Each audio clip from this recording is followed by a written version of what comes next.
Well, hello there, fuzz croquettes. Riv here. Belfort and Lupin, the delightful new French cartoon that the furry fandom is losing its collective mind over.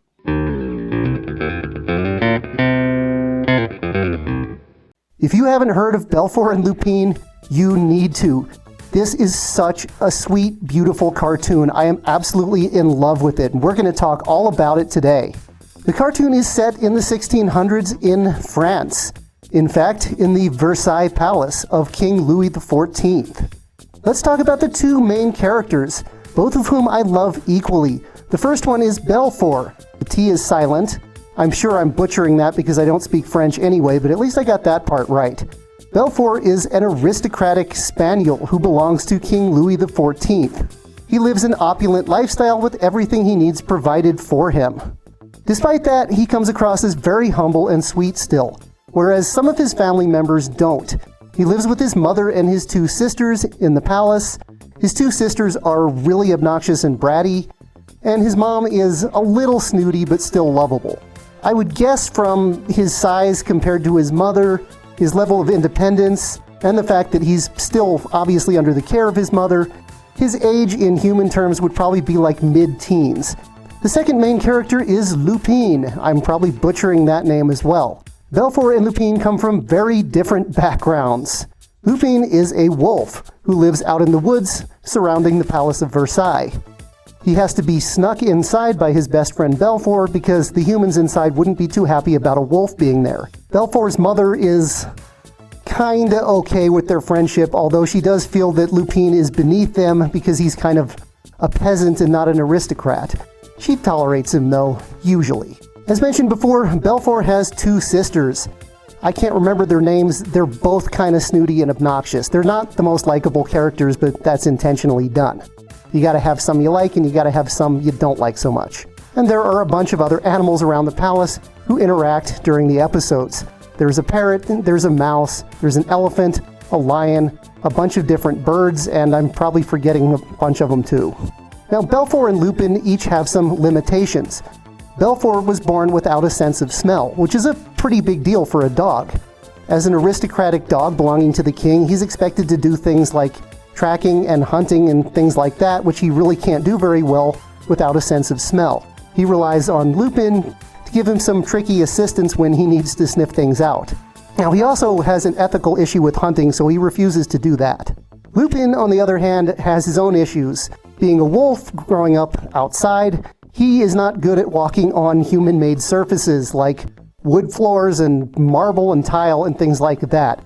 He's always falling all over himself when he's inside the palace, smacking into walls, falling on his face. It's kind of some Looney Tunes-esque humor mixed in. He also has an issue where, upon hearing the word moon, he immediately uncontrollably starts howling, which often causes chaos as everyone around realizes that there's a wolf present. It's really funny. I wish I could add some clips here, but I don't want to get the video taken down because of copyright. The cartoon has an interesting style to it. It's made with 2G CGI, and the colors are a little bit muted. Now, this works perfectly given the setting in the 1600s. If it was like 3D and it was super bright, kind of like Paw Patrol or something, it just wouldn't work with the setting. It really has the perfect aesthetic to it. It's simple, but it works. The animals are all absolutely beautiful and super cute. The humans take some getting used to. I'm not saying that they're ugly, but they're a little odd. You do get used to them though, and they're just as funny sometimes as the animals are. Well, what do? Well, the storylines generally revolve around something happening inside the palace. An interesting thing about this cartoon is the writers have made it very historically accurate. What you're seeing in the cartoon is about what you would see if you were in the palace at Versailles during the reign of Louis XIV. The episodes often revolve around them having to work together to solve a problem or a mystery. They enlist the help of the other animals and usually manage to resolve things by the end of the episode. Now, that of course is really oversimplifying it. You'll have to watch some of the episodes to kind of figure out the vibe of the show. It's really well written. Alright, these two are very, very good friends. They're very sweet, affectionate friends, and there's been some speculation about just how affectionate they are. There's been some speculation that they might be a gay couple. Now, I don't know what was going through the minds of the writers when they created the show and the characters. I don't know if they're gay or not. I can see some of the things that people are pointing to in some of the episodes. I'm not sure. It may just be that they're very close friends. This is France, a country where platonic friends might be a little bit more openly affectionate toward each other than we are in the US. You know, a fist bump here might be a kiss on the cheek somewhere else. Not sure about that. It would be kind of cool if they were gay, I guess. Now, the furry art community has definitely jumped on this bandwagon very quickly. Even though the show is only available in France and it's pretty new, there's a lot of fan art out there. From the super cute, to the slightly suggestive, to the very spicy. And I don't know how to feel about that last category because these are not adult characters. I suppose the artists are just making the assumption that they're adults, and of course they're anthropomorphized. So I'm going to personally be steering away from any eggplant and peach content involving these two, but you can look at what you like. So why do I love this cartoon so much? I don't really know. The funny thing is, before I even started watching it, when I just saw some of the art and the characters, I was immediately in love with it. I was like, I am going to enjoy this cartoon. And I was not mistaken. As soon as I started watching it, it exceeded my expectations. It is so cute. The storylines are so good. The historical aspect of it is super cool. I just like everything about it. I can't remember the last cartoon that resonated with me like this. Now, an interesting side effect of me discovering this show is that it actually finally made me understand bronies. I was always totally confused by bronies. I know that hasn't really been a big thing for the last few years, but if you go back 8 or 10 years, it was. I was kind of like, how are these full-grown adults obsessing to a super fan level over this kid's cartoon? I just don't get it. Now I get it. Now, while I never really got the My Little Pony thing, I definitely get Belfort and Lupin. I am a super fan.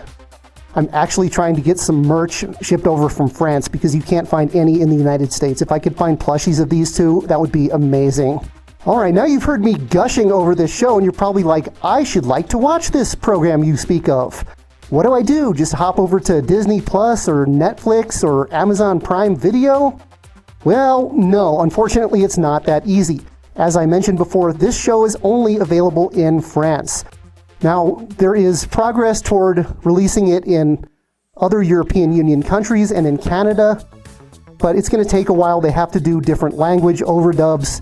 It will be in those countries relatively soon, though. As far as the US, that's kind of up in the air. According to a personal message somebody had with one of the creators of the show, there are talks in progress to bring it to the US. Initially, the show was offered up to US broadcasters who said, no, we don't want anything to do with it, it's too French. And it is very French, but no one cares. It's kind of like Bluey. Bluey is very Australian, but everybody loves it regardless. And they started noticing this phenomenon of people in countries all over the world wanting to watch this show, and I think the US broadcasters have finally woken up and are trying to get it here. I don't know what the timeline is for that.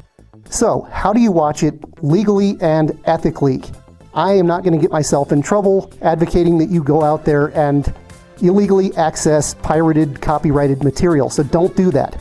I'm going to teach you how to do it right. Well, there's a little trickery involved, but it's not like illegal. So you're going to need a few things to watch Belfort and Lupin.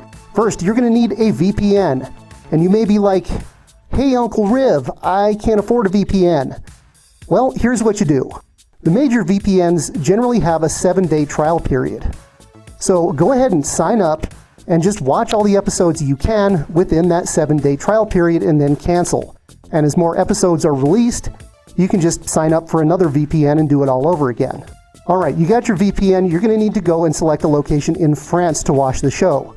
Otherwise, it's going to tell you to wee off. Once you're on your VPN, you've selected a location in France, you will be able to watch the show on the TV France website. There aren't even commercials. It's kind of nice. It just runs straight through. If you do not speak French, which is the case for most of us, you're going to need something else. You are going to need a subtitle translator extension for your browser. There's a bunch of these out there. I had trouble finding some of the recommended ones, so I settled on kind of like an unheard of one, but it does work. While it definitely works, it's a little bit clunky. What happens is it translates one section at a time, and then interjects the English translation right in between the French words, so you're constantly having to scan and pick out the English words. It is doable though, it's a little straining on the eyes, Plus, obviously, you have to pay attention to what's happening with the cartoon while you're reading. I wouldn't really want to binge watch like 6 or 8 episodes at a time because of that, but you can get through 1 or 2 and it's not too much of a strain. I definitely can't wait until it comes to the US with English overdubs and I can just comfortably sit and watch an episode without going through all this, but that's what you got to do right now. For me, I love the show so much that it's worth going through this extra effort to watch it. But you may want to wait until it's available in your country. It's up to you. So what do you think? Have you heard of the show? Do you think it's super cute? Have you watched any episodes? What do you think of them? Do you think Belfort and Lupin are gay? Let me know down in the comments. Thank you so much to our wonderful, awesome patrons who help fund this channel and keep this content flowing. Right after I took 3 weeks off. Sorry about that. Life gets in the way sometimes. We'll have plenty more content coming your way soon. All right, thanks so much for tuning in, and I hope you enjoy this delightful cartoon just as much as I do.